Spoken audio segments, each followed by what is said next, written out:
right, good evening, everybody. I'm Marina Alderete Gavito. I'm your city councilwoman for District 7. Wow, what a crowd. Thank you so much for being here, for being engaged in our community, and also being engaged in this problem. It's been a long-standing issue. As many of you all know, I see so many familiar faces. You know, I was born and raised here in this area, and I came back, you know, after moving to Chicago. I came back to raise my family here, so this part of town is extremely meaningful to me, and it's heartbreaking when we're seeing an issue like loose, dangerous dogs in our area.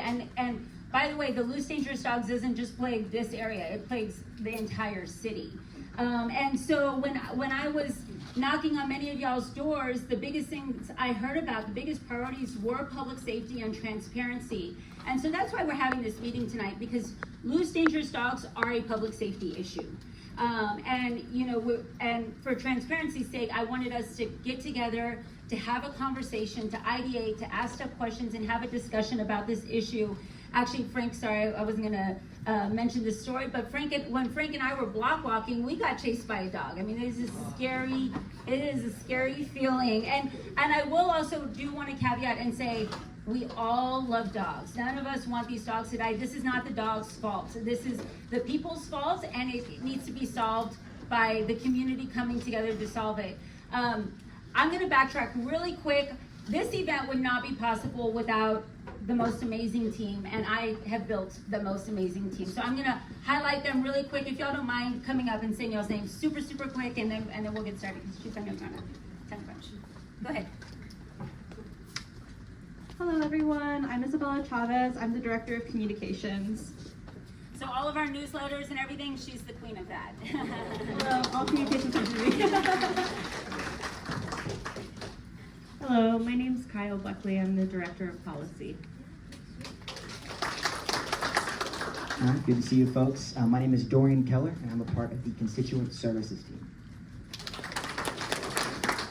Good evening, and thank you for joining us. My name is James, and I'm the Councilwoman's Deputy Chief of Staff.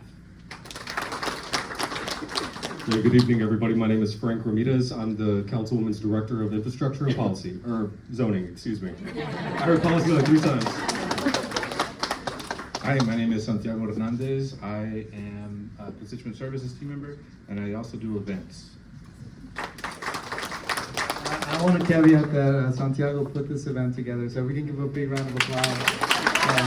See a lot of familiar faces, a lot of new faces, but I want to thank everyone for making some time this evening. I also want to thank everyone here from the city for making their evening available to us. And my name is Eric Dulin. I'm the Chief of Staff for the Councilwoman, so thank you. She's our Director of Constituent Services and Events in the front, and also Saul is in the front too. We do have some folks here from the city. I think City Manager Eric Walsh is here. We have Assistant City Manager David McCary. I was thinking we have Chief McManus. With SAPD, we have Joe Frank. We have our safe officers here, Officer Cano, who's the safe officer for the area, Officer Garcia, and Officer Martinez. Thanks so much for being with us. We have Lisa Norwood from ACS. Joe Van Kyken from DHS. Where's Joe? I saw him walking in. There he is. From the Development Services Director, Michael Shannon. Code Compliance Manager, Michael Uresti. Dangerous Premise Officer, Gary Bledsoe, sorry. Erica Hollers with Stevenson Metropolitan Health. And also thank you to the Footbridge Foundation for joining us this evening too. It's all of us partners coming together that we really want to talk about this issue. You know, unfortunately, we've seen one too many dog attacks in our city over the past couple of months and years. And so it's concerning that there's an estimated amount of 30,000 dogs roaming the streets at any given time. 30,000 dogs.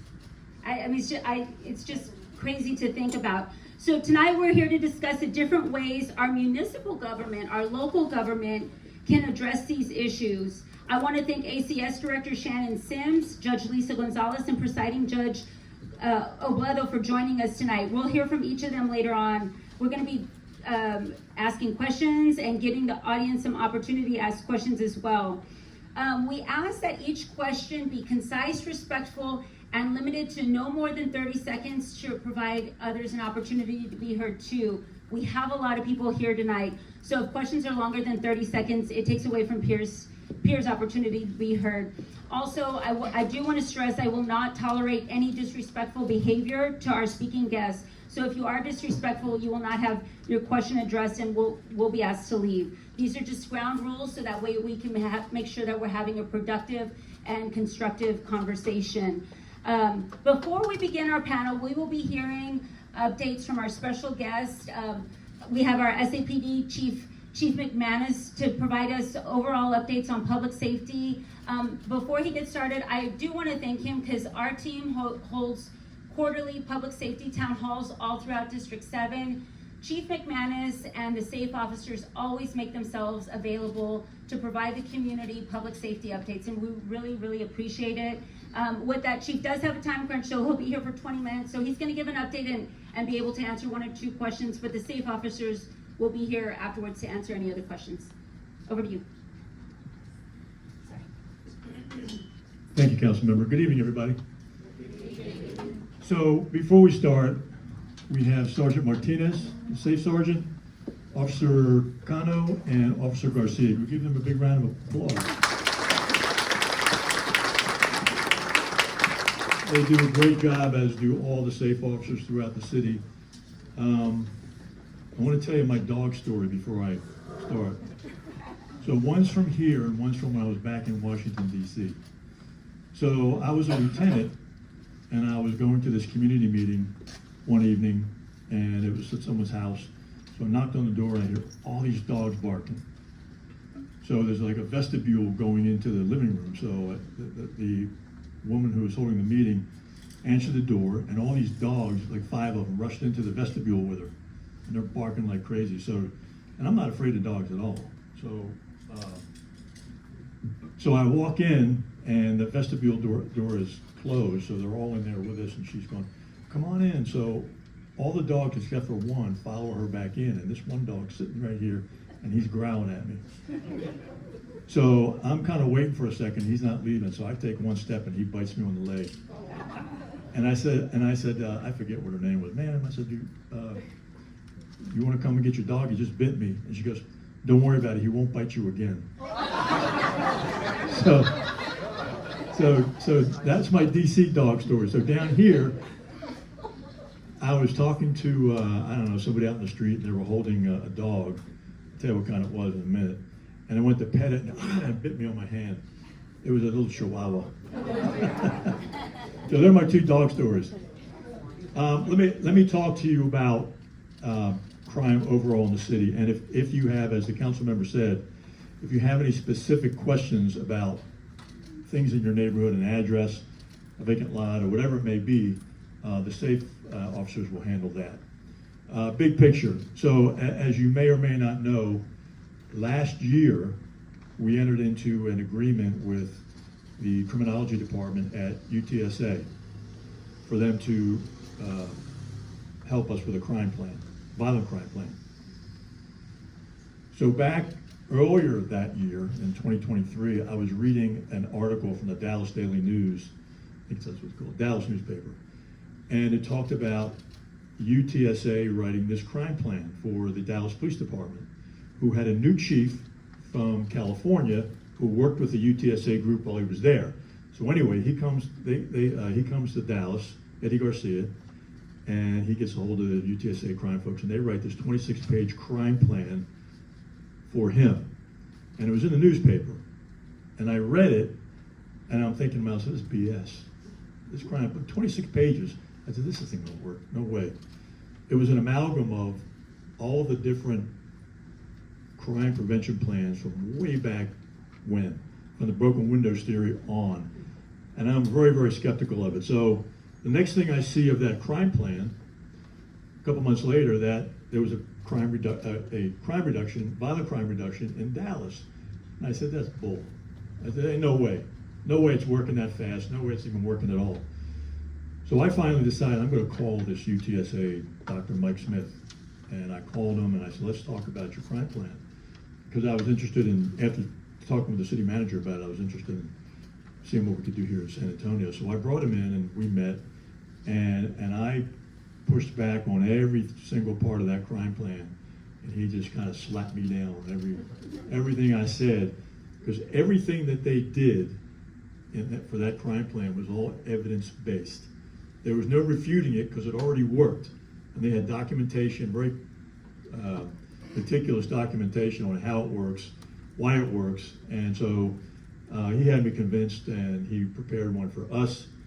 And the way that works is, if you haven't heard anything about it, or maybe forgot about it, so we divided the city up into over 100,000 300 yard by 300 yard squares, right? And then we pulled all of our crime data out of the computer system, and we picked 28 spots around the hot spots around the city. Many of them were apartment complexes, not so many single house spots, but apartment complexes. And the plan was that during the times that there were violent crimes committed, whatever days, whatever hours, we would have a police car there with the lights, overhead lights going, for visibility only. There was nothing proactive about it. It was all visibility. And sure enough, as the months ticked by, we saw a violent crime drop in those areas as well as citywide. So that plan worked. That was the first phase of that plan. It's still going on. We still do it. And we might have, so there's 28 spots. Every 60 days, we review that information to see if that crime data has changed, if it's gone up or down. And a lot of times those particular spots, some of those particular spots will drop off that 28 list, that list of 28, and a new one will come up on it. But it's working, and there's data to prove it. So the second phase of that is called problem-oriented place-based policing. Problem-oriented place-based policing. So if there are issues, simplified, if there are issues within a particular area, the place, then we will identify what city departments can have an impact on those issues, and any city department in the city is part of that crime plan. And there's this, I call it a task force, that is working this problem-oriented, place-based part of this program. That just started. Now we'll do that in conjunction with the hotspot policing. And then after about a year or so goes by, we'll do a third phase. And the third phase is called focused deterrence. And the focused deterrence is there are people out on the street, a small percentage of them, that commit crime after crime after crime. It's not the general population that's committing crime. It's a certain group of people. Many of them are on supervised release from jail. They're on probation, parole, deferred duty, whatever it may be. They're on some type of supervised release. And so we call them in, and with them we have resources in that same meeting, jobs, counseling, whatever it may be. So we sit them down, and it's people from the criminal justice system who are there to talk with them. And the message is simply, look, if you continue to do what you're doing, then you're not going to get another chance. You're going to go to jail, and you're going to stay in jail, period. So if that's what you want to do, keep on committing crimes. So that's the three phases of this, and they all work in conjunction with each other. And there's really no end date. There's no finish line to it. That's what we keep doing.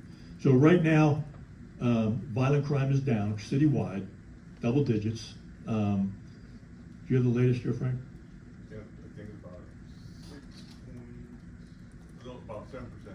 Okay, violent crime down citywide, 7%. The double digits is in the areas where the hotspot policing strategy is in place. Property crime is up about 6% across the city. And let me ask you a question. So, well, let me make a statement. I'm not going to ask a question. I'll make a statement. So most people, and there's exceptions to this, most people know about the violent crime in this city because you see it on TV, you see it online when you look up the news. The first 6, 8, 10 stories are all red lights and sirens.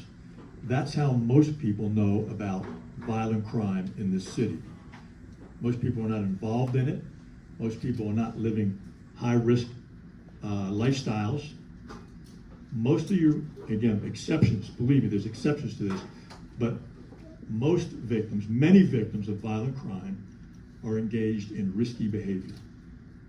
Again, there's exceptions to this. I got yelled at one meeting. I said I didn't say about the exceptions, and they said, that's not true. I have a friend who was, and I said, okay, there's exceptions to that. But unless you're engaged in high, and I'll give you an example of high-risk behavior. If you're out closing the bars down at night, and you've been drinking all night, and then you go out and you're hanging in the parking lot by the taco truck, and you're standing out there till 4 o'clock in the morning when everybody's half in the bag, it's just, you may not be looking for it, but trouble's gonna find you. There was a murder on the North St. Mary Strip, same scenario that I just talked about. 2 women and a guy standing in a parking lot by the taco truck. A guy walks up to him, makes some kind of remark to the woman, and the guy that was there with him walks over to his car, gets his gun out of the trunk, and kills the guy. That's risky behavior. A guy goes online, decides he's going to buy some marijuana, decides he's going to meet the seller on Houston Street, in the alley on Houston Street off of Frio, 2:30 in the morning on a Friday. He thinks it's a good idea, let's take my 2 buddies along with me and we'll get high together.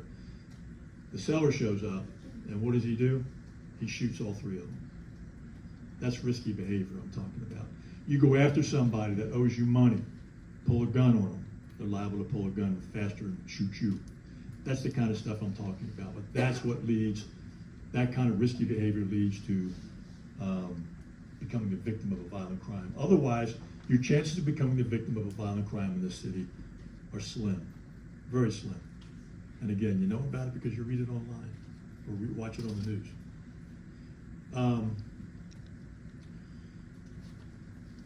The thing that, and I'm going to stop on this after this point, the thing that people, when I go to community meetings, they're not mad about the violent crime because, again, most people aren't affected by it.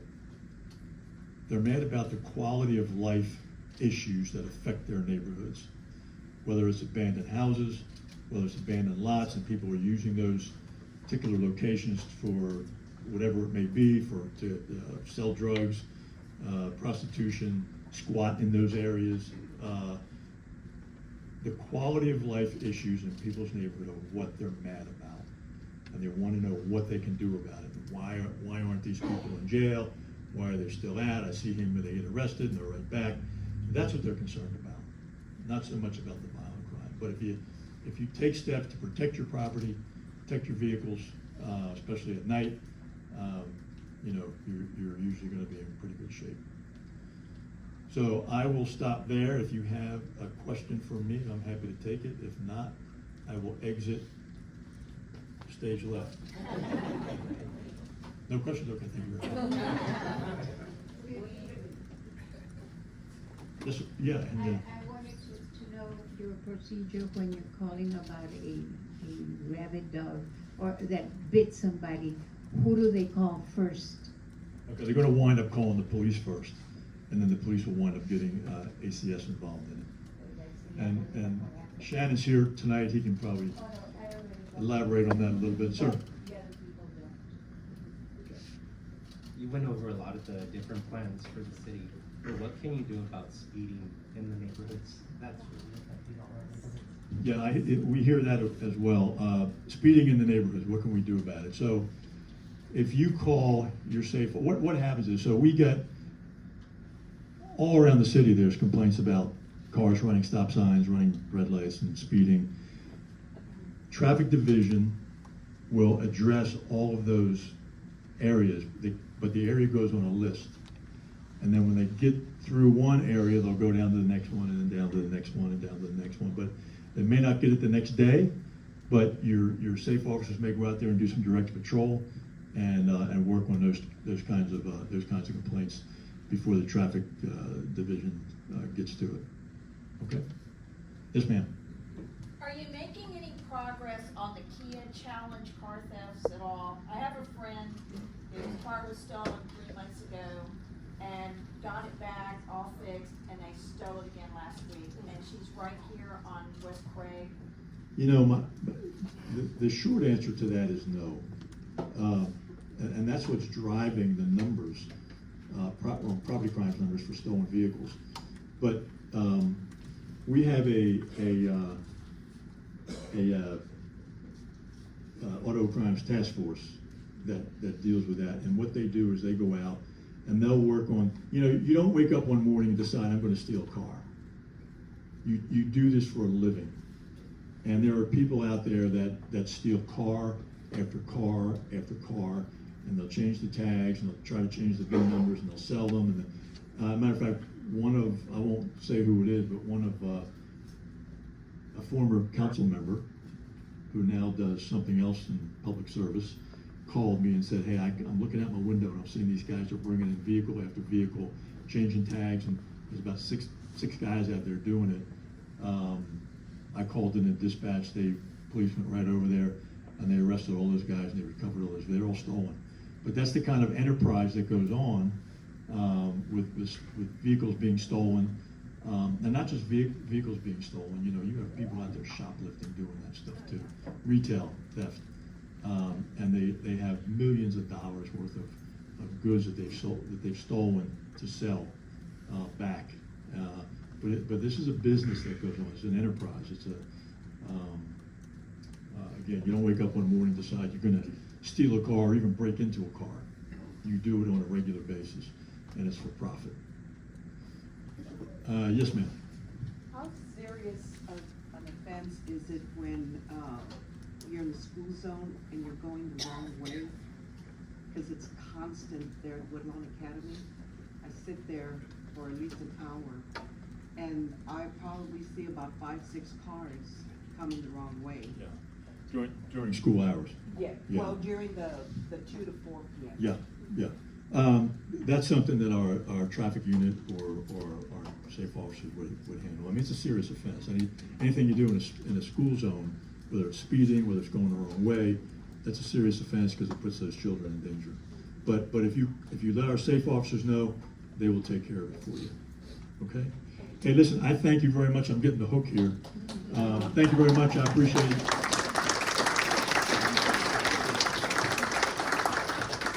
Yes, and again, we, our District 7 team hosts public safety town halls a few times a year, and every single time Chief McManus and our safe officers make themselves available, as well as to our neighborhood meetings. So one more big round of applause for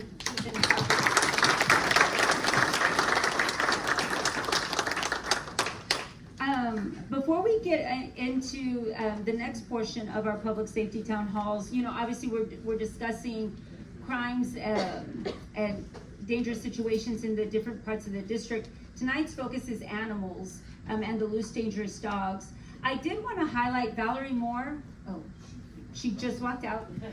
Sorry, that timing is perfect. Valerie is our District 7 representative on the Animal Care Services Board. So whenever she comes back in, we'll acknowledge her.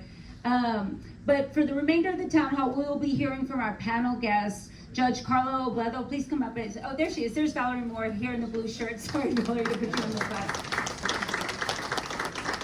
I do want to thank Valerie for all the countless hours that she puts in volunteering on the Animal Care Services Board on all of our District 7's behalf. So thank you so much, Valerie, for all of your work and tireless efforts there. Okay, so coming back to the panel, we're going to have Judge Carla Obledo, Judge Lisa Gonzales, and ACS Director Shannon Sims. We will have each of them introduce themselves for 5 minutes and discuss their role addressing public safety. Judge Obledo, we're going to begin with you to tell us about the general role you play as presiding judge over municipal courts. Sorry, I'll get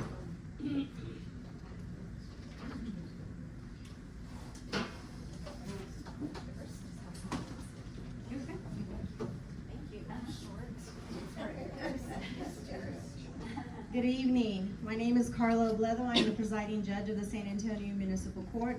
Councilwoman Alderete Gavito, thank you so much for inviting us to be here with you this evening to talk to you a little bit about what we do over at Municipal Court. So Municipal Court is the executive branch for the city of the judicial branch of the city of San Antonio.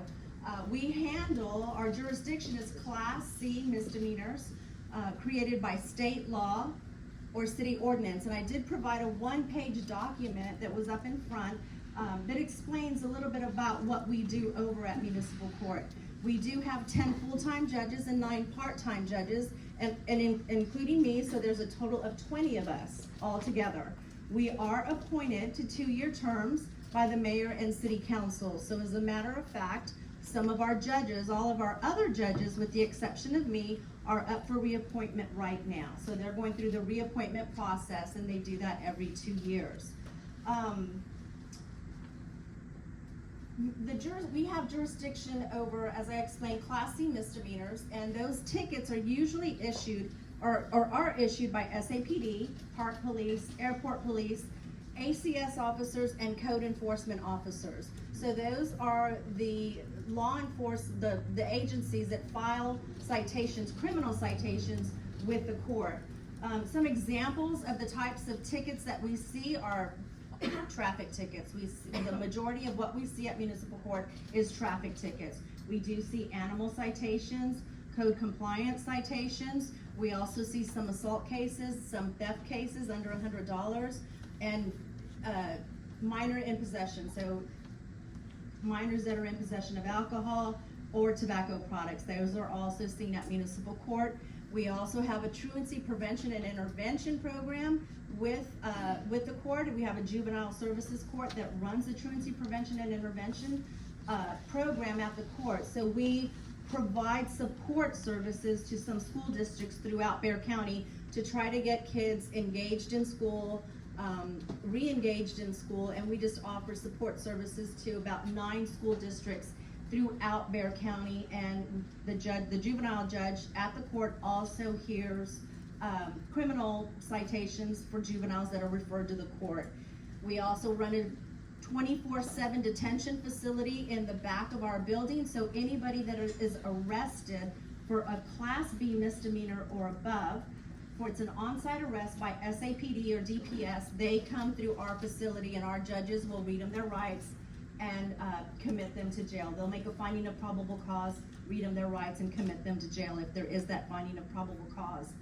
So I want to make sure I don't miss anything real quick. We also do have a number of other specialty dockets that we have at the court, and we've also in recent years been engaging in a little bit more community activities. So we are really concerned with educating the public on traffic safety. We also just finished in February Spay Neuter Awareness Month, so we provided educational resources to all court visitors, and we did have ACS was kind enough to join us and set up a booth over at Municipal Court, as well as SNPSA and SNAP was also there to educate our court visitors about being a responsible pet owner. So we were real grateful to partner with them about that, and we're trying to do more of those types of activities at the court, because I think a lot of it is just a matter of education. So before I go on and on, I'm going to go ahead and pass it over to Judge Gonzales. She handles our animal docket. Good evening, everyone. My name is Judge Gonzales. I'm the judge in Court 4 of the City of San Antonio Municipal Court. Thank you, Council Lady, for having us, for inviting us. So, in addition to the animal docket, I do handle quality of life cases. The Chief spoke a little bit about the quality of life cases, and so did Judge Obledo. Theft, possessing drug paraphernalia, solicitation of occupants of vehicles, solicitation for prostitution. Those are Class C fine-only cases that I see in addition to the animal docket. I think you guys are here to hear about the animal docket, not my other dockets. So I do handle the animal docket, both the civil and the criminal. So the statute says that municipal courts, although we are criminal courts, the statutes, the legislature has given us some authority to see civil cases. So those are animal cases, and those cases are primarily serious bodily injury cases. So those are the bite cases that you all have heard about on the news. We also handle cruelty cases. So my role as the judge in those particular cases is for a cruelty case to hear the evidence and to determine whether or not the animal has been cruelly treated, and if so, how is the animal, what is going to happen to the animal. Those particular cases, when there's a cruelty finding, we get the animal out of that situation. ACS starts that by coming with a warrant to remove the animal from the situation. Then we have to have a hearing, because in Texas, animals are property. So we have to give each person, the dog owner, they have to have due process. So they have to have a hearing, so to determine what happens to their property.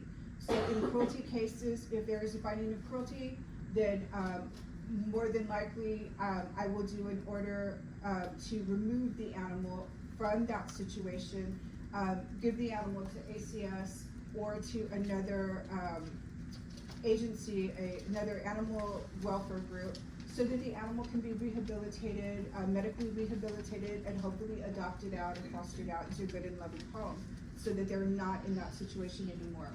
On the serious bodily injury cases, those particular cases are civil cases. So the dog owner in our court is not a defendant for those serious bodily injury cases. They own the dog, the property. So the purpose of a serious bodily injury case under the Health and Safety Code is to determine what did the dog bite, attack, or maul somebody, and if they did it cause that person serious bodily injury or death? In the event that there's a finding of death, the animal is put down immediately. In the event that there is a serious bodily injury finding, if certain exceptions are not met, then the animal is euthanized per the statute. So on those particular cases, there is no appeal from that. So it is essentially, that civil case is essentially a death penalty case for the dog. So that's basically, I think that's probably what you guys came to hear about, more of the serious bodily injury as opposed to the cruelty cases. But we do also do the cruelty cases. On the criminal docket, we do all of the cases that ACS officers that they file. They can file, there's two tracks. They can do civil and they can do criminal. Shannon is going to talk to you more about that, but that's basically the way the court works. We do civil, criminal, and then we also have an administrative court. Thank you so much. And also, finally, we have the ACS Director, Shannon Sims. Thank you so much, ma'am. So the Councilwoman spoke real briefly about a study that was conducted in 2019 where 30,000 animals are roaming loose or free of restraint at any given time in San Antonio. Another interesting statistic that came out of that study is that 85 to 90% of those animals were owned animals. So when we talk about a stray dog problem, we have more of a loose dog problem of an owned individual. What we find in the majority, I can't think of one this year that's happened where we had a severe bodily injury case or an attack by dog case where that animal was not owned. So it's not about a stray animal running up biting somebody. It's about a owned animal being willfully allowed to roam. That's one of the major problems that we run into. In District 7, currently there are 11 dangerous dogs, 11 registered dangerous dogs that have been returned to their owners, and they are currently, following the procedures set forth by Department of State Health Services. We recently, in February, released a dangerous dog registry online. You can go to the ACS website. That shows where every dangerous dog is in San Antonio that has been returned to the owners, basically the address of that individual, and as recently as earlier this week, we now are able to provide pictures associated with that animal. So having the address is great, but obviously if you live in a neighborhood and you know what the dog looks like that's been designated dangerous, it makes it much easier to say, I saw that dog loose, that dangerous dog, which is going to get my dangerous dog investigators out there to get a hold of that animal, try to obtain a warrant to get that either the animal into compliance or allow the city of San Antonio to get custody of that dog for destruction. This last year, in May of last year, we implemented a new strategic plan. It took about 2 years to put together, and it was to kind of retailor the way that we operate and what our focal points need to be. Our last strategic plan was crafted in 2012 and it needed a brush off. It needed kind of new parameters to operate within. We used that in the FY24 budget to make significant increases that council voted on to the ACS structure. Of that was 15 new officers. Out of those officers, we graduated 15 new recruits in November, kind of knowing that this was moving forward. We front-loaded them, or kind of prepped early to get them through the academy as quickly as possible and get them out into the field. Another part of the strategic plan and the budget was to increase the number of dangerous dog investigators and bites investigators that we have so that we can be more responsive to those types of situations. We have taken basically those new officers to backfill experienced officers who are now filling those dangerous dog and bites investigations positions. So we increased from 4 bites investigators for the city to 8, and from 2 dangerous dog investigators to 4. Currently, we have another academy in session, just started a few weeks ago, 15 more officers. So again, trying to really beef up that presence that we can have in the community. Keeping in mind that for 24/7 operations, 365 days a year, we currently have 38 first responders. So beefing that up is essential. We also have some investigators and some cruelty investigators and things like that. But those first responders that are going to be there when you call 311 to do that initial investigation or pick that dog up, 38 to cover 24 hours of shifts, 365 days. This year, based on the strategic plan and the budget that we did a 2-year analysis for the budget. We anticipate another significant improvement for more officers, essentially, to get even more boots on the ground out in your communities. Eric Walsh always kind of talks to us about ACS. We've got 4 footballs to push down the field at the same time. And what we're talking about is basically our education, our live release, getting those animals out of the shelter into homes, our enforcement, and then of course just the intake itself and the sheltering of those animals.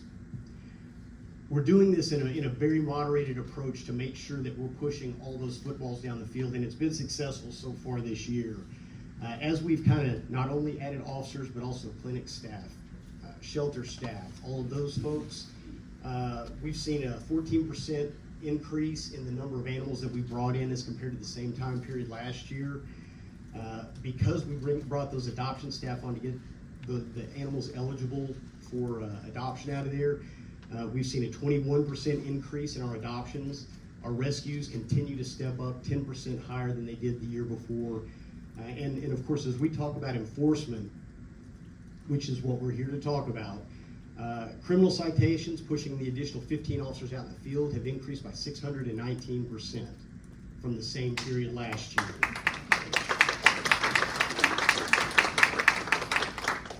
We anticipate, obviously, as we get this next academy out, we're going to continue to see that increase grow. Even though that we're pushing, we kind of changed a policy so that any bite of a free restraint owned animal is now automatically a criminal citation. We are not issuing civil citations for that.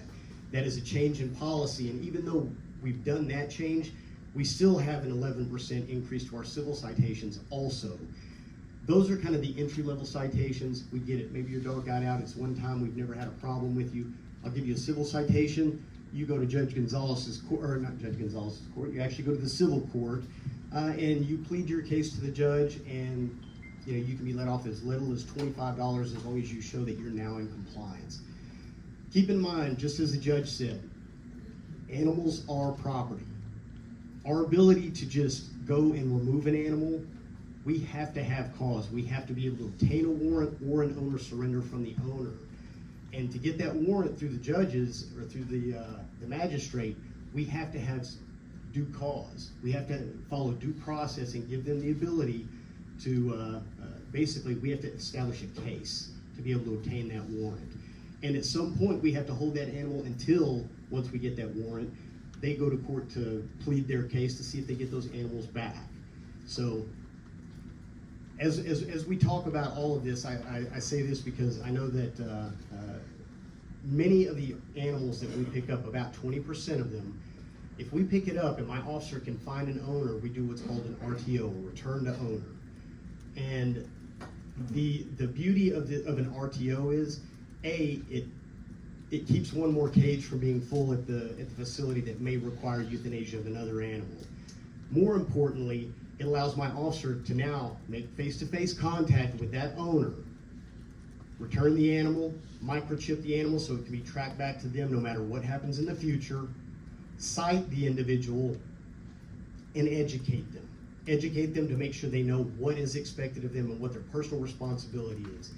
Because again, 38 officers, if I put 1,200 officers in the field and folks aren't, the community doesn't become more responsible with their owners, or as owners, we will absolutely write more citations, but we're not going to solve the problem.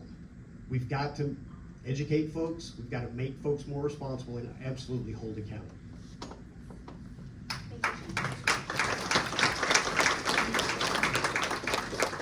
Thanks so much, Shannon. That was great. I did want to remind everybody, in the last budget season, shortly after I was elected, we fought hard, council fought hard for a 26% budget increase to ACS. I mean, we know that ACS has been underfunded. They have a big responsibility to help keep our city safe. And so I knew that they needed the right resources. However, it wasn't enough to give a 26% budget increase. And actually, we're meeting with Shannon Sims monthly, and also Assistant City Manager David McCary, to go over this issue and getting those statistics that Shannon was sharing about the amount of animal care services officers that are being recruited and trained and out in the field. And that's why we're seeing the numbers trending in the right direction. So thank you for your efforts. Thank you for meeting with us monthly and going through this issue together. Also, in that last budget season, we know that, again, as I stated in the beginning, this is not the dog's fault. It's a people problem and has to be solved by us as a community. One of the best ways that we could help is by spaying and neutering our dogs. And so I fought hard to get a spay and neuter clinic in District 7, so hopefully we're expecting that near September. And it's going to be bordering District 7, District 5, and District 1, all which have huge animal issues, so we're really looking forward to that. Now we're going to get into some of the questions. This is a two-part question. Shannon, you mentioned that there's 11 dangerous dogs cited in District 7. I think a lot of us would know that there's a whole lot more than 11 dangerous dogs in our district. And part of that problem is that in order to report a dangerous dog, you have to sign an affidavit. So that's the first part of the question, is to sign that, is the affidavit process. Because I see it as a pretty unfair process, right? If I see that my neighbor's dog is a dangerous dog, then I have to put my name on a report that says I'm telling the police that this dog is a dangerous dog. And then I'm also gonna have to fear retaliation. I'm gonna make my neighbor mad, all of this, and I feel this firsthand. I've seen my neighbors have dangerous pit bulls that are not fenced in, and have attacked runners passing by. So, that, to me, that process is messed up. I would like for you to shed some light on that. And also, too, the second part of that question is, what percentage of your workload would go away if residents did not let their dogs roam free? The first one is actually the most impactful piece of it. We know that there's a limited number of resources. If folks just kept their animals on property, that would alleviate about 70% of the bites that we see, particularly the ones where the animal has to be quarantined at our facility. Animals are still going to bite, nip their own owner and things like that. That's not what we're talking about. We're talking about the loose dog attacking someone just walking down the street. It would get rid of a lot of that. The loose dog issue makes up about 70 to 75% of the calls for service that we attend to. If we didn't have to go to that, and we had people acting responsibly just by keeping their animals on the property, that would then allow me to basically put the brunt of my resources into going after the true bad guys, the guys and gals that are allowing their animal to be mistreated, or going hungry, or abusing them, or fighting them, or whatever that may be. Puppy selling, things like that. So it is significant. On the aspect of the dangerous dog process, first I want to outline that, Lisa, stick your hand in the air. Back there at Lisa's table, she has a couple of cards that I would love everybody to pick up. There's a little blue one here, and it actually walks you both in English and in Spanish through the dangerous dog process, how to file that affidavit, what you need to do, and what that process is. The second one outlines, the orange one, it's going to outline the Chapter 5 laws, which are the animal regulations for the city of San Antonio. Now, in the most recent Texas legislative session, ACS fought very, very hard, working not only with Senator Menendez, but also with Representative Campos, to increase basically the penalties against dangerous dog owners. And if they have a dangerous dog and they allow it to fall out of compliance by being free of restraint or something, elevating those penalties to really put skin in the game. Right now, the dog pays the price for the human's irresponsibility. And I don't think the owners learn from that. They get another dog, they treat it the same way, and shocker, you get the same outcome. And so, we fought very hard to get that pushed through legislation this last year. It got passed. Both the House, the House and the Senate both passed it. Unfortunately, it was vetoed by the governor. We continue to work with Representative Campos and Senator Menendez to continue to try to push this football forward, and get those penalties increased. Unfortunately, because this is, you start talking about, the removal of property and things like that, the affidavit process is required by state law. I have to have a witness or a victim, somebody who firsthand witnessed an incident occurring. Now, those of you that don't know what's required to designate a dangerous dog, and I know the councilwoman said there's probably way more than 11. There are 11, though, that are designated by state law and that have to be regulated.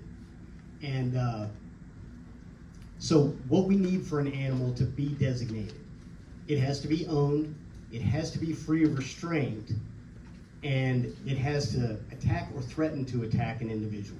So you don't necessarily have to be bitten. If Joe's dog runs up and threatens you, causes you to fall off your bike, doesn't bite you. I've designated a Chihuahua for running up to somebody, scaring them while free of restraint. They crashed their bike, broke their shoulder, and designated that animal. And people said, "Oh, it's just a Chihuahua." It meets the elements of the designation. That's why it was designated. And so, again, without some modifications to state law, that affidavit is going to be a necessary aspect of what we need to push that case forward. Now, if an SAPD officer is present and sees it, or one of my officers is there and sees it, we could file that affidavit. But again, most of the time, we're there after the incident has happened. Yeah, and thank you for that, Shannon. And it is true. It's like we can't have these ACS officers out there when we know that these dogs are acting bad. I mean, what are the chances? And so that is the current affidavit process. And actually, was it last week, my team and I met with Senator Menendez in his office to talk about the affidavit process and what creative ways we could work around that process at a local level, and try and think through that. I mean, it's going to be hard because it is state law, but we're putting our heads together and just figuring out how we get through this process. Because like I said, we all know that there's more than 11 dangerous dogs here, but I do feel the affidavit process hinders our ability to notate if a dog is dangerous or not. Councilman, if Yes. I could just real quick, Sure. Keep in mind that the dangerous dog law that pushed through you know, the legislative process and everything. We had refined it so much because it didn't have unilateral support to a point where it was worded in such a way that it only affected San Antonio and Bexar County. We're like, it's that important to us. Even if it only affects us, we would like to push that through. And again, it was still vetoed, unfortunately. Thank you for that, Shannon. Really quick, so how many of the dogs that y'all pick up, how many of those owners are repeat offenders? I don't have that off the top of my head. I'd have to pull that information, but there are absolutely individuals that we see that are repeat offenders.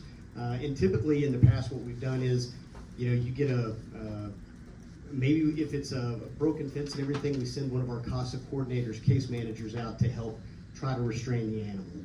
Or a civil citation, the lowest level possible, hoping to see compliance.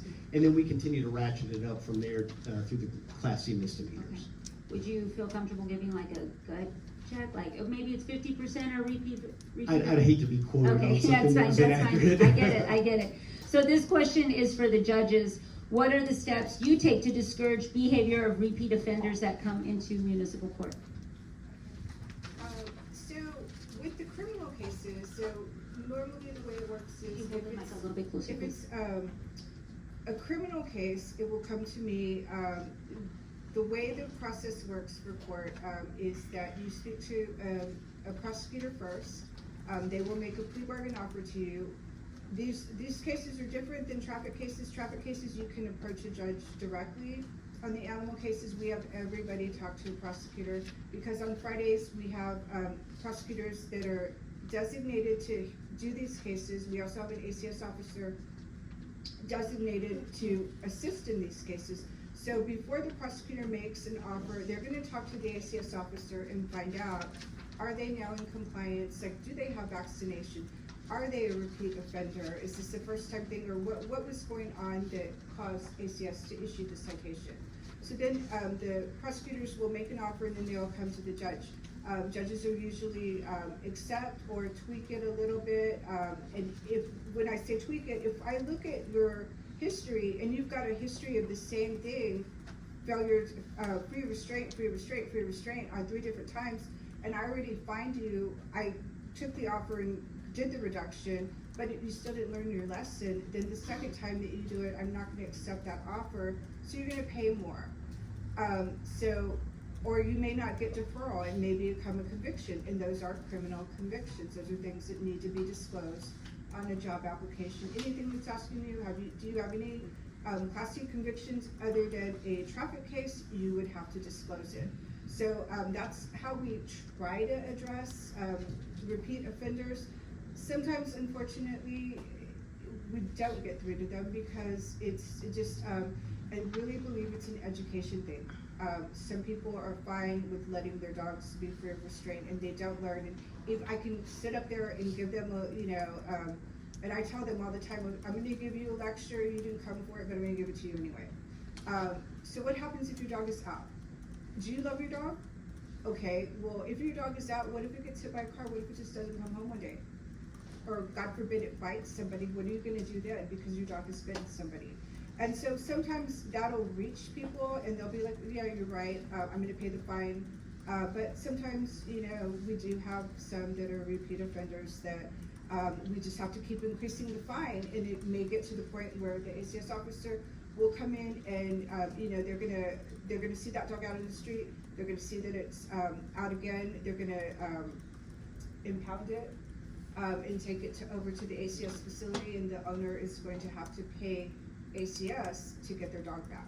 In addition to the criminal citation and ACS, if they're not spayed or neutered, they're going to require that. They're going to require vaccinations and microchips before they let the owner leave with the dog. So if I'm understanding that right, say I'm a repeat offender, my dog keeps getting out, I keep going to your court again and again and again. How much on average though is a citation ticket? It depends. The citations, the range is from $100 to $2,000. So, but how much on average, or on average? If I let my dog out, this is the second time y'all caught it, I'm gonna go see you. It depends on the situation surrounding it. If it was just a plain free restraint, where the dog got out, it's been out before, then the prosecutor will make an offer. I may not go with that offer, or I may say, okay, you know what, we'll go with the offer, but I'm not giving you defer. So it becomes a conviction. Okay, so then if a repeat offender goes and doesn't pay the fine, doesn't pay the fine, you know, this happens a couple of times, ACS picks up the dog. In order for me to get my dog, I have to pay the ACS fine to release the dog, as well as all of the other court fines. Is that correct? If they don't come back to court, if it's already been adjudicated, it will go into warrant status. So they will now have a warrant. If they get picked up, if say they're driving and the officer runs the paperwork or the return on them, calls in their information, and the return comes back that they have municipal court warrants, they will be taken into custody for a dog violation. So. Thank you for that. Shannon, do you and your ACS officers experience frustration from picking up the same dogs from the same owners?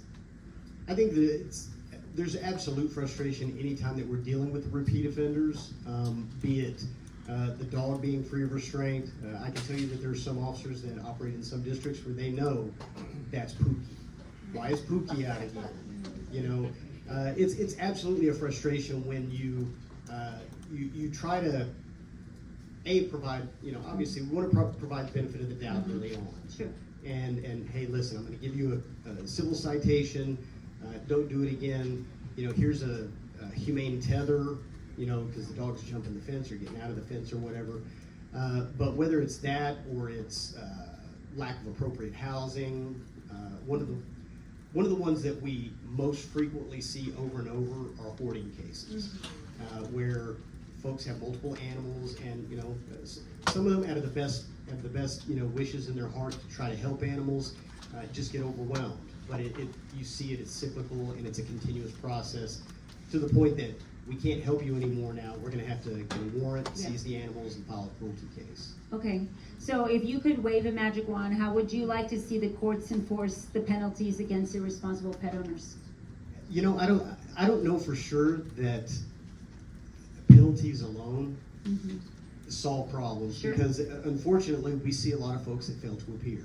You know, and you know, we've had individuals that had 15, 16 warrants for animal-related issues, and you know, maybe they've got kids and stuff, and if PD pulls them over, they're like, "Oh, what are we going to do with the kids?" and things like that. So it's much more complex than just, you know, we don't do no-knock warrants where we kick the door in and pull somebody out for you know, a failure to appear. So I think for some folks, the citation process is one and done, and we never see them again. And that's how you'd love to see it work in every situation. It's just not the reality. Okay, no, thank you for that.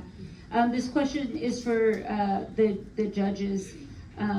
Throughout the city, the lack of animals being fixed is a major problem. I wonder what creative actions we might be able to take for that. For example, usually if someone gets a citation for an expired vehicle registration, they can bring the registration up to date and then be on their way without having to appear in front of a judge. What if, to combat the numbers of animals who have not been spayed or neutered, when a defendant arrives in court to address their irresponsible pet ownership, they are able to have their fine waived if they fix the animal? Is that something y'all currently? That's something that we do. We do sometimes offer that. So a prosecutor won't offer that, but they will take into consideration the fact that the animal's been vaccinated or spayed or neutered, and reduce the fine. A lot of times I will go with that recommendation that the state has made, and I will even take it a step further, because I get a lot of people that come up to me that come into court and say, you know, I'm on a fixed income, and these are typically the one and done that Director Sims was talking about. We get a lot of people that come in that are on a fixed income, and they'll tell me, I can't afford to get my animal spayed or neutered. And I know, I have dogs, I know what it costs. It's expensive because it goes by how large the animal is when you're going to a vet. So I have ACS flyers on my bench, and I've gone so far as said, hey, you know what, wait a minute, I'm gonna get on the internet, let me pull these other places, go over here, look, ACS is having something over at, whatever park on Saturday, why don't you go over there, you're gonna get a voucher, you can go get your animal spayed or neutered, or go to SNPSA, go to, the spay clinic on Tuleta, and I will actually get on the internet and look it up, print it out, and tell the clerks, okay, here, give it to them. If you come back and you show me by July the 5th, because we do 5-month deferrals.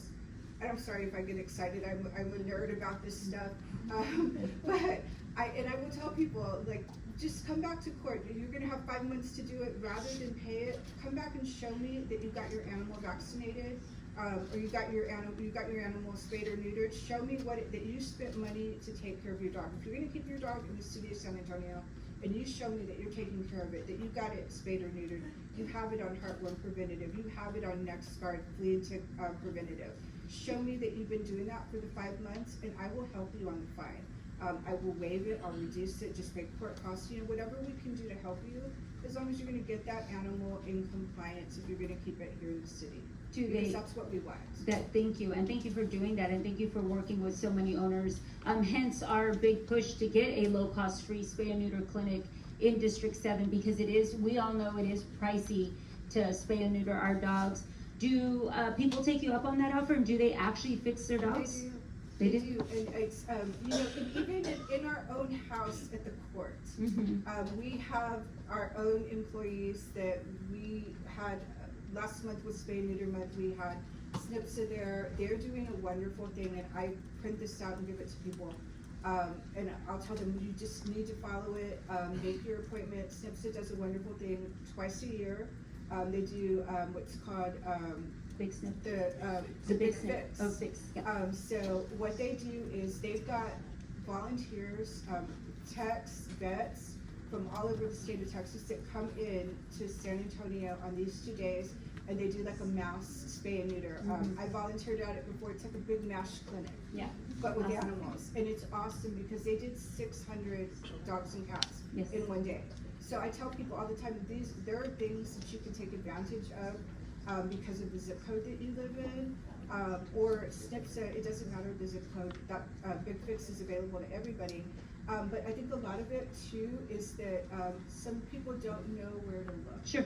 Yeah, definitely. So this is the last question, and if you have a question this is the last question I'm going to ask. If you have a question you'd like to ask, we ask that you line up over here. James on the team will help you with that. So this question is for Shannon. The day 81-year-old Ramon Najera was tragically killed by 2 bully breed dogs last year, 311 received a call from a neighbor, and 311 then contacted ACS to report the attack in progress. The 311 dispatcher said, "I have a call that is critical. It's aggressive. It's 3 pit bulls attacking a man. Our system is down, and I don't know if I should email it or call it in. It sounded urgent. They are attacking as we spoke on the phone." ACS responded, "Can you email us that information? That way we can get as much information as possible." ACS told 311 that there were 13 other calls ahead of this one. The 311 operator repeated that the attack was in progress. What is the escalation process when someone calls ACS? Surely, to me, there's a difference in the urgency of the calls you all receive, even bite calls. For instance, a bite call from a Chihuahua would be less severe than a bite call from a bully breed. How does ACS determine the prioritization of those responses? And in this case, ACS instructed that 311 to email them information. So by them emailing the information, first of all, we're gonna have a document that shows all of the information that they gathered, just like we would in the system, addresses, complainants, things like that, so that we have folks to reach out to. I can tell you in that call scenario, that particular instance, I think there were maybe eight ACS officers in the field at the time, and we had somebody on site within 20 minutes. I was personally on site within 40 minutes, and they had already been there.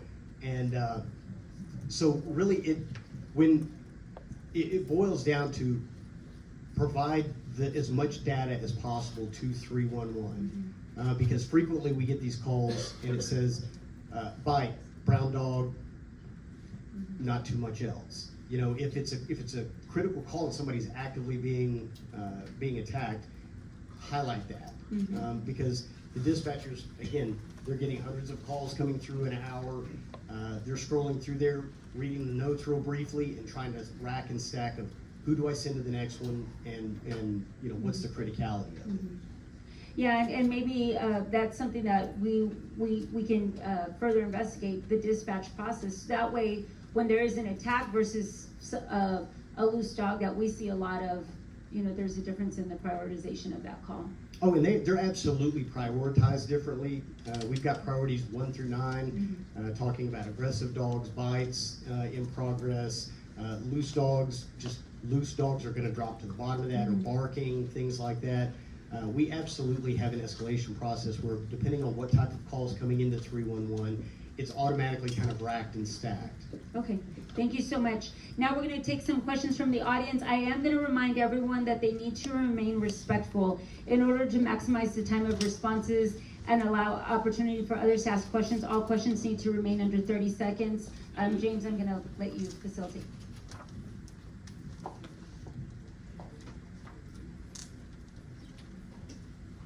Are we allowed more than one question? Because I have, 30 seconds. Okay, well then, my question is directed to Shannon Sims. I am a victim of a pit bull attack that occurred on November 2nd. I was under a doctor's care for 3 months, took pain pills for 24/7 over 2 months, and continued to take them on an as-needed basis for the next month. I went to the doctor 3 times a week for treatment, and also had to wear a wound vac machine to promote the deep wound to carry them, or to promote healing. My question is directed to you, and I would like to know why Animal Control Services refused to properly respond to the Open Records Act that I sent to them, and you were copied on all of this, and also reveal the reports that they have on file for previous dogs attacks that you do have on file, but you failed to give them to me under the Open Records Act, and why would you not correct the false statement recorded by Officer Martinez? I believe that my statement about the incident should be correct, and it should not be the opinion of somebody that works for you. Ma'am, I'd be happy to look into it. I don't know the particular situation or call that you're talking about. And I can tell you that we get hundreds and hundreds of open records requests. We do submit them. We follow the process. Keep in mind, if PII, personal identifiable information, or things that may not be releasable are in there, we're required to send those to the city attorney's office, who then may have to go to the state AG for a ruling. So I can absolutely look into the scenario you're talking about. Again, we receive hundreds of them, and I don't know the details of the one that you're speaking about. Okay, well, But I I can- copied you on all of that, and I've given you a hand copy, so you have everything. Okay.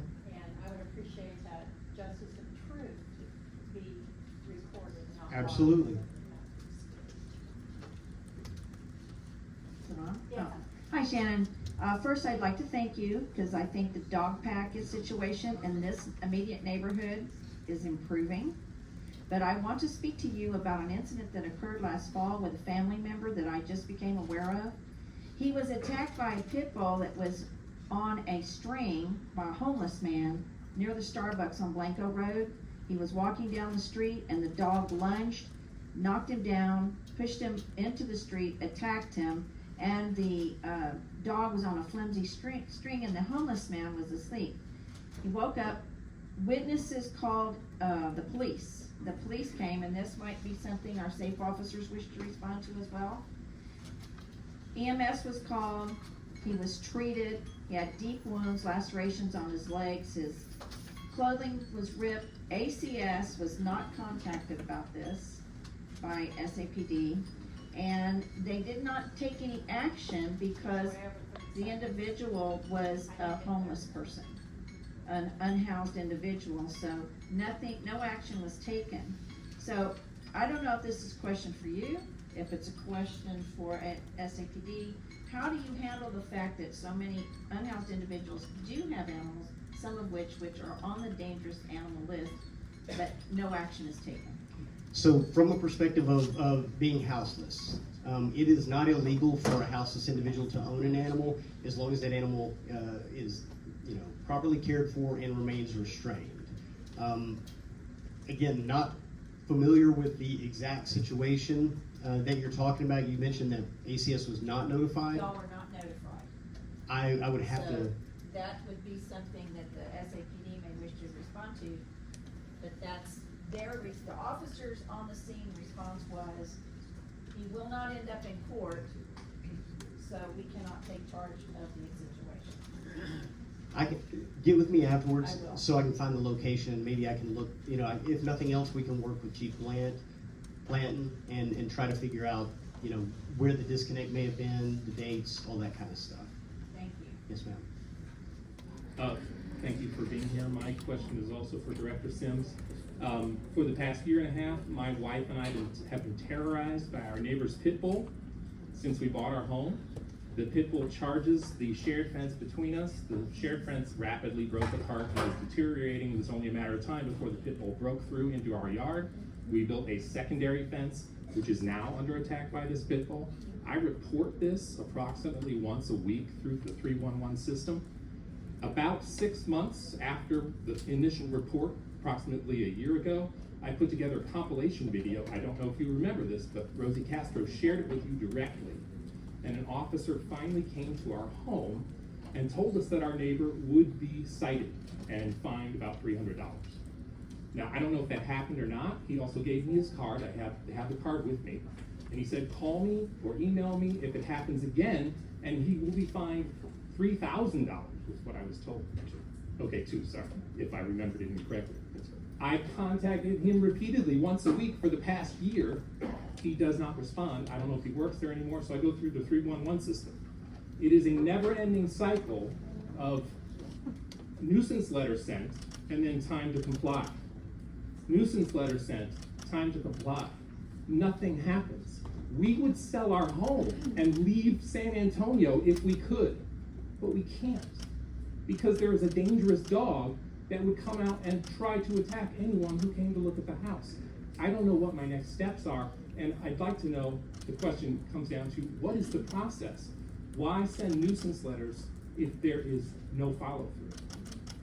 So the nuisance letters are supposed to be sent for initial reporting. We do get 106,000 or so calls for service.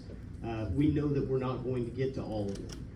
However, and again, I want to get that address from you before we leave. I have my name ready. Good deal. So that I can follow up with you on that and find out if the individual still works with us. We do have a fairly high turnover, and if so, or if not, get out there and take a look at kind of what's going on. And an additional, is what constitutes an aggressive or dangerous dog? The dog is in a yard. However, charging the fence, it's destroying property. And also, when my wife was standing there 2 weeks ago cutting a bush, the dog suddenly throws itself against the fence. She ends up cutting herself. That's dangerous, whether the dog bites us or not. And if it could get through the fence, it would attack. I'll tell you that with the animal still restrained inside the property, it makes a very difficult case for us. What about property damage? The property damage we could look into to see if that's something that could be pursued. As far as like a dangerous affidavit or something like that, it wouldn't be in the cards because the fact the animal is still technically restrained. Okay, so is there an increasing fine for this type of offense where a dog is charging to attack the fence? Charging the fence is tough. Again, the destruction of property. Non-stop barking and howling all day and night? Barking and howling. Have you had a chance to, and I can get you a copy of the city ordinances with Lisa back there. The barking ordinance, we're piloting something right now called NoiseNet, because the hardest thing is we have to have 2 continuous 20-minute sessions observed. I have thousands of hours of video. Okay. Thousands of hours of video, literally. So definitely, if you've got your information, Yes. if you could pass it off to me, and I'll touch base with you. What was your name, sir? Patrick Saunders. Patrick. Thank you so much. In 2022, after I won the city, there would be a fatality.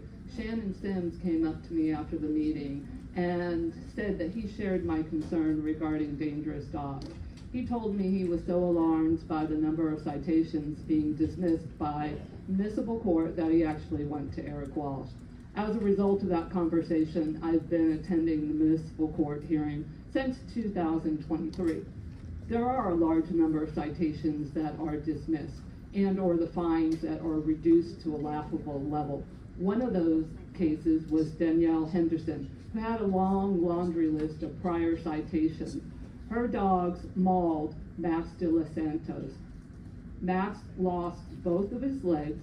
Medical care has exceeded $2 million, and he only just returned home just 10 days ago after spending 7 months in the hospital and rehab.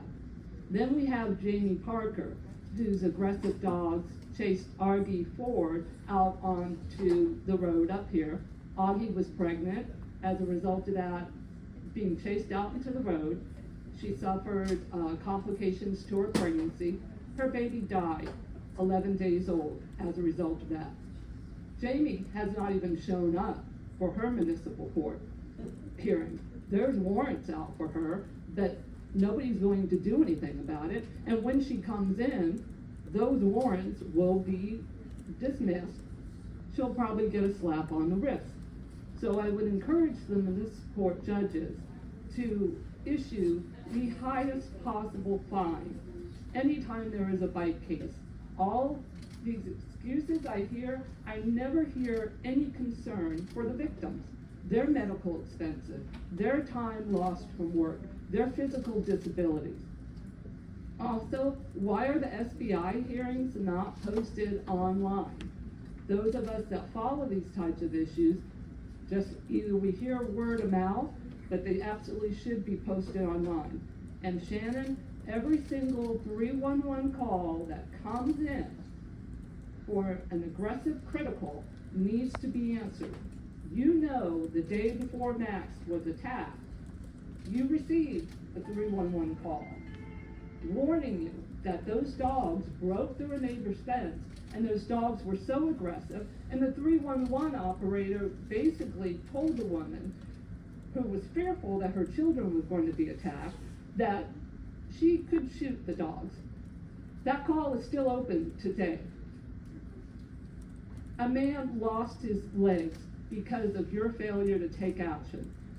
That has to be a priority. There's no reason for these calls not to be responded to immediately. Thank you.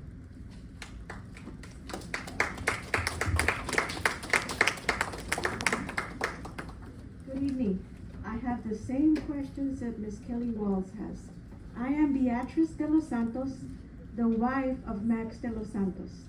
Max has been in the hospital since August 16th and just got out 10 days ago. A $25 fine? A civil fine? Is this a joke? Are we living in Washington, D.C.? Are we living in San Antonio? Open your eyes, please. You know, I'm not trying to be mean or disrespectful. I'm trying to be truthful. Each one of us was a naive person who thought all dogs were great, but not all owners are great. A year before this happened, I reported to 311. There's something weird about this house. Those dogs are vicious. They're jumping on the fence. I think they're crawling, like the other gentleman said, trying to get to the other neighbor's fence underneath. And even the next door neighbor, who was a previous ACS guy, said, oh yeah, they're always going halfway through the fence. And I have to go out there and help them. And by the way, it's hot. Those dogs do not get fed and do not get water. Same heat as this past August. A previous ACS guy, a retired guy, who used to throw cans over the fence because those dogs were not fed. I called 311 a year ago. Just like this gentleman is saying, he wishes he could sell his house. He needs to be thinking about his life, just like every single one of us here and every single resident here in San Antonio. You could be in a park walking your dog and some other owner decides to let their dog go attack you at a bus stop. Did you see that report? Did you get that police report? We have it on video if you want to see it. This is a serious crime. $25. And my husband over here is almost expending all of his Medicare benefits because he's been in the hospitalized since August 16th. Who pays for Medicare benefits after he exhausts his inpatient care? Who pays for them? Are you gonna pay for them because you gave that person 10 more days? Okay, your first offense, 10 days. This is life-threatening. This affects the rest of your life and every single one of your family members. If you have a loved one, you go see every day in the hospital for 6 months, day after day, to see, are they gonna save their right leg or not? Are they gonna work on the left leg? Is plastic surgery gonna work? Is skin flapping gonna work? Is that what you wanna do? Is that the kind of city residents have to face every single day? That gentleman right here who talked about moving, and every single one of you who even goes to the grocery store, walking on the street, you better be cautious. And I'm telling you, because I wouldn't want that to happen to any other person in this city. You guys need to start doing your work. $25, and then somebody else expending all their Medicare benefits, all their Medicare inpatient benefits, because that's the law. There's, believe it or not, right now you don't feel it, but one day I hope you don't ever feel it. That's it.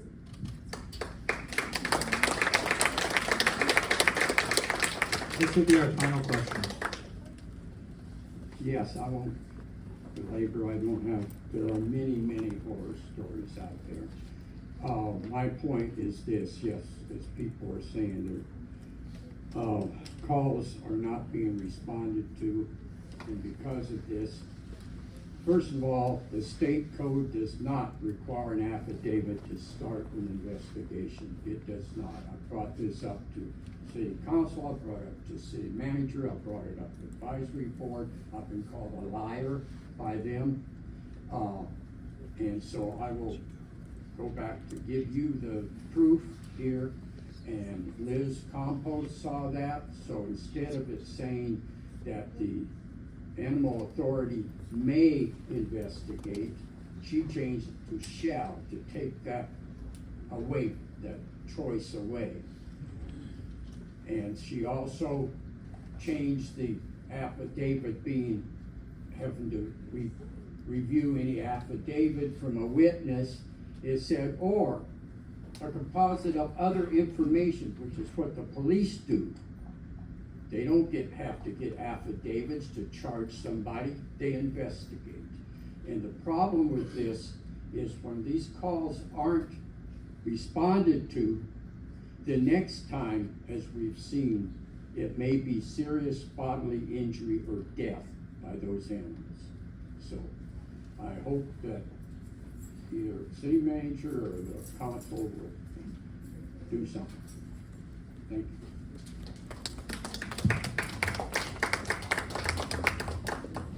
All right, well, thank you, John. Thank you so much, I appreciate that. Well, you know, I think that tonight we've heard a lot of frustration and anger and just about the problem that we have on our hands. I mean, I definitely think that we can all do our part making sure that our friends and family have their dogs fixed. But also, you know, we're gonna continue working with, not only with ACS, who have been great partners, and I know that they're working on limited budgets, but also with our municipal courts to see how we can enforce stricter penalties for repeat offenders who do this again and again, because it is causing so much distress in our community. And I think you could see that, you could feel that, and you could hear it in our voices. I want to thank you all for coming to our this quarter's public safety town hall. Thank you for staying around. We do have, if there are some additional questions, we have some safe officers in the back. We have DHS, the Department of Human Services, Metro Health, Animal Care Services here. We have the Footbridge Foundation to talk about pet adoption, and we have CPS here. This town hall has concluded, but we're all gonna stick around, and if you, of course, if you need anything from me or my team, let us know. Thanks so much. you.